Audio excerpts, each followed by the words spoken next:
I think the big challenge any show like this has is that it goes from a big budget movie to a TV show, right? And you kind of led into that, but we can talk about that a little bit more. Like, does that work? Like, does this feel like Terminator? Does it feel like the cheap version? Does it feel like they can't do what they want to do, or they're trying to do something but it doesn't work because they don't have the budget and the scale to do it?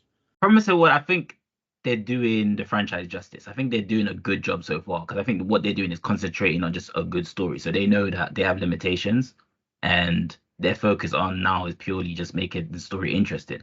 Yeah, no, I think you kind of hit the nail on the head there. Because when I first was watching it, especially because you got different actors playing sort of the key roles as well, in terms of like Sarah Connors and John Connors as well, and like you're seeing an older John Connors as well. So like there's a lot of things initially that's kind of striking to you and just kind of like taking you aback a little bit. But like you said, is that as you like start to delve into like the story, and as they kind of like start to like show the characters a little bit more, you kind of just start to find yourself falling into the universe and kind of just like feeling comfortable with everything that's kind of going on screen. So I think you're right. They're focusing on the right things. And we get a lot in the episode, right? We get multiple Terminator on Terminator fights. We get chases. We get explosions.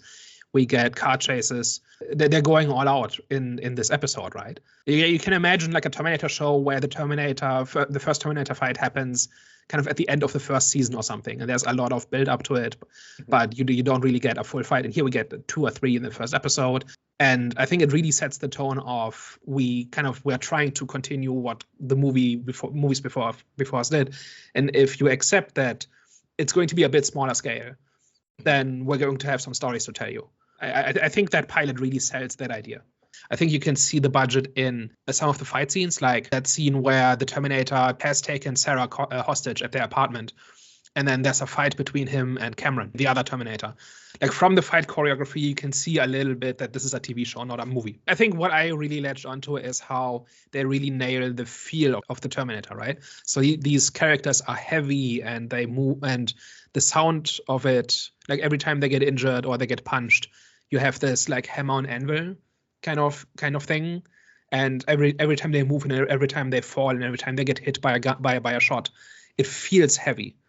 And I think that is like the essence of what you need to do to make it feel like Terminator. Like, these can't do acrobatic backflips or something. They have to be heavy, they have to be slow, they have to be unyielding. And I think that it does. Not quite on the same standard that a movie would, but it definitely hits that feel that it needs to have. Then they know what the Terminator needs to feel like, and they do it within their budget. And I think they deserve credit on that basis. Mm-hmm. I think today it would probably be like an 8-episode mini-series on some streamer with about 5 episodes worth of plot, and it would be a lot more condensed than that, right?